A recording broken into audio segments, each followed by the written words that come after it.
I usually do is go into this wizard, and I only use just a little part of this thing. Go to the wizard, system setup, and then you choose your inputs. If it's going to be a mono input, stereo input, most places are stereo. I think we press this here. Now you want to make your EQ, when we get to that later, but I like to have them stereo linked. Most systems are stereo linked. Now it says on the custom PA. So sometimes you're going to pull this open and it's going to have all these weird brand names. I never use these. I scroll all the way to the right. And it's either going to be a biamp system or a passive system. Now mind you, if it's passive, that doesn't mean there's not a sub. That just means if it's a box that has a horn and a woofer in it and a built-in crossover inside the cabinet, which for this example we will, but say if we wanted to use the biamp one, we would have a separate horn and a separate woofer, and there would be no crossover built in, where you control all that your own, which is kind of cool, but it's a lot more gear, a lot more work. On our fancier systems, we do that. So let's choose passive system. We would page it over here to the right. Now we're going to say, okay, is there going to be a sub? That's why I said it doesn't mean without a sub. So you'll say, yes, we will have a sub, and let's just go ahead and make it stereo, but typically I like to do our jobs where it's just mono in the center of the room. All right, let's go here. Now, once again, the amplifier. By default, it might try to make you choose one. It's always stuck on the crown because DBX makes this, it's a Harman product. I don't like any of these presets. I'm not even sure what they do, honestly. I go all the way at the end of custom, which is basically nothing. This is low amplifier, once again, nothing. And it says, okay, load the new program. So if we press this, it does some thinking, then it loads it up. All right, and press next to continue. Now, this is where I stop. I never use the Auto EQ wizard. I never use the AFS wizard. I usually go over here to the store or program, and then even before I do anything I want to lose out, maybe I'll store it. I'll do store, change my name to something, press that. Let's do this. Just, whatever you want to change it to. Whoops. And then press store again, and then which location in the system.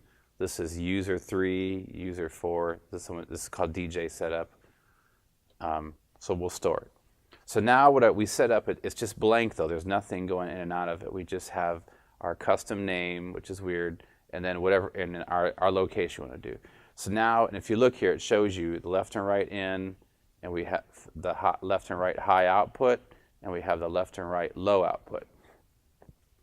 And you can see here on the back how it has predetermined high, mids, and lows outputs, or high, low, and outputs. Okay, so let's go to some of the different parameters here. So one of the first things you want to do when setting these up, I recommend, is turning off all your speakers or turning off all your amps. Because if you have your crossover set wrong, you could actually damage some of the components. So right now we're just setting this up and nothing else is turned on. So let's jump over here to the crossover section. So if you look here, we hit crossover. You can kind of see up in the left-hand corner here. I don't know if you can see on the video. As we press the page button here, it jumps. So now it's the H. That means we're working on the high output on the back of here, the parameters on that. We page over again. Now it's the low parameters on that. So first thing, let's work on the high box.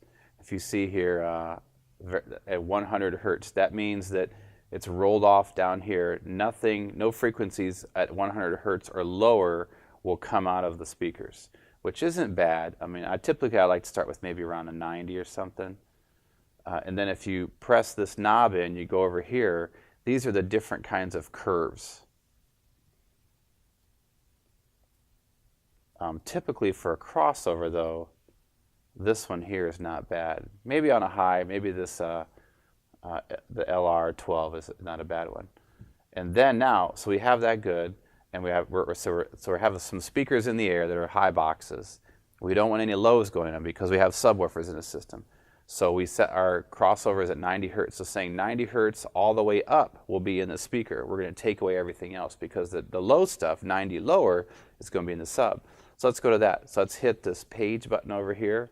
And now the little thing goes to the L. Now you say here, and I'm going to talk about this here too. So it has 35.5 hertz. that means that really subharmonic stuff, really low frequencies will be cut out. That's important. I made mistakes with this over the years. If you try to make like your average speaker produce those frequencies, you'll damage the speaker. I ended up damaging some 18 woofers a long time ago because I didn't understand that.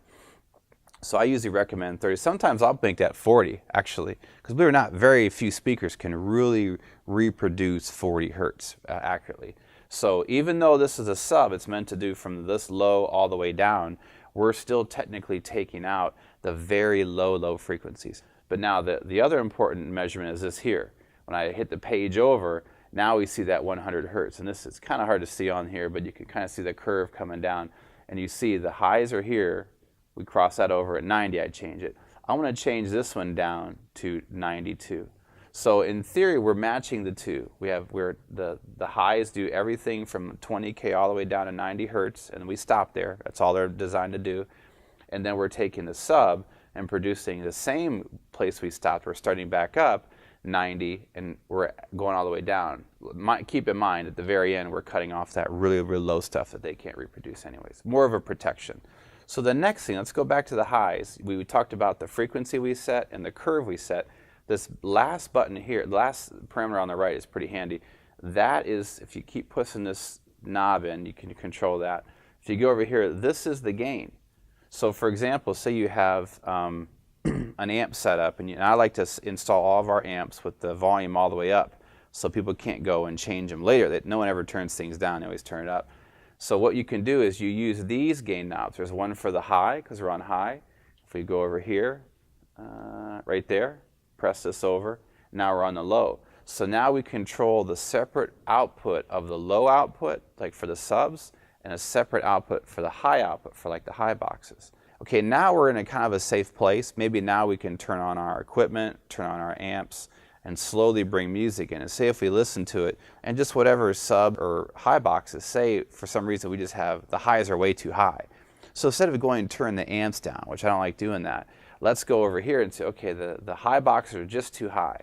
Let's start with that. Let's maybe go here, and let's push this in here to make that little cursor come over here. Let's just turn these down. Let's maybe take it down like 2.5 and listen to it again.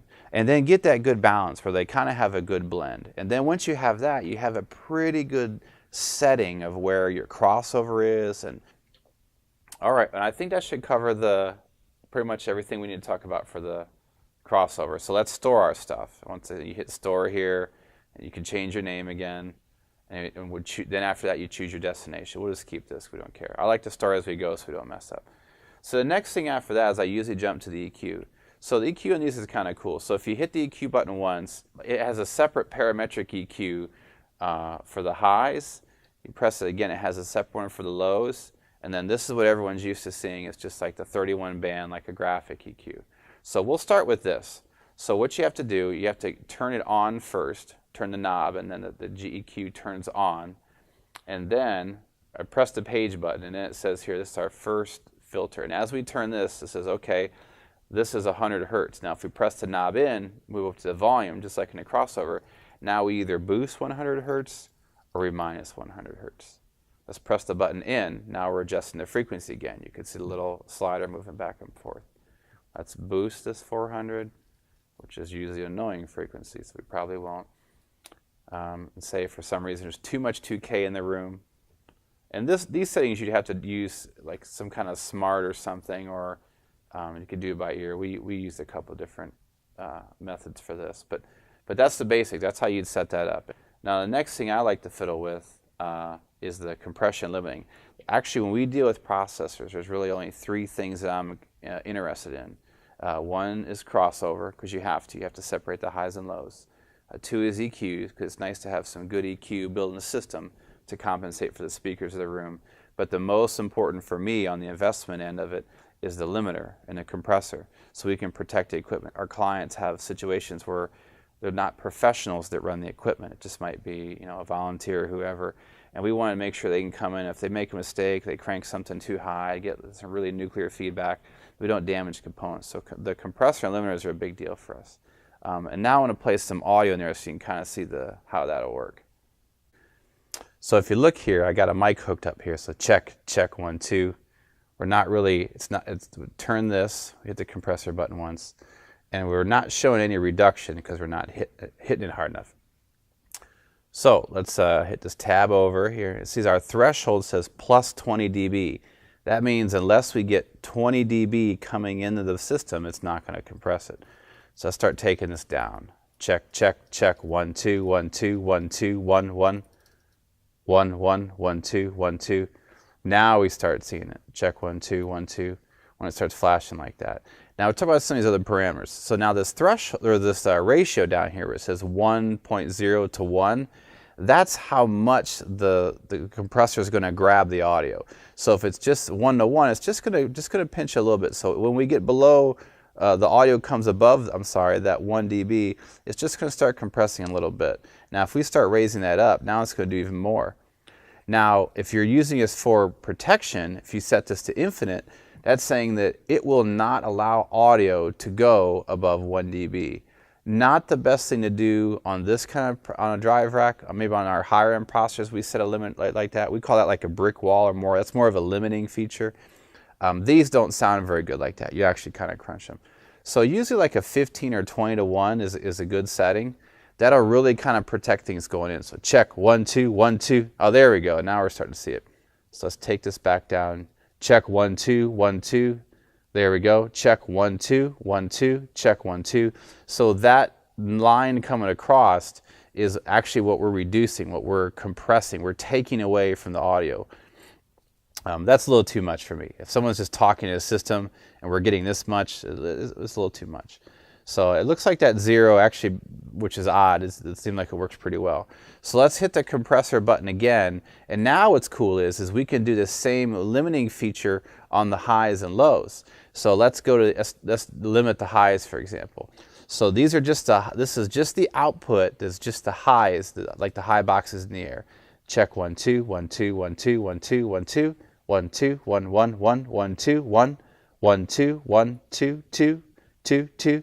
So there, we're still a little too much for me on the more on the limiting side, more protection. So maybe if I'm setting up a system, I'd rock the system as loud as I want it to go, or I start hearing like, the speakers just really can't do much more than that, and then start taking this down. Start taking away, taking away, taking away. Okay, just as taken away. So if someone comes in and rocks it through the roof, they can't damage anything because that's as far as it goes. Let's do the same thing to the lows. Now you can kind of see some of the lights here that limit us. So as we check 1, 2, 1, 1, you can see the highs here are limiting, and check 1, 2, the lows are limiting too. So if we tap the mic, or the low is kind of doing the whole thing there. All right, and then after we get our setting, let's just go over here and store it.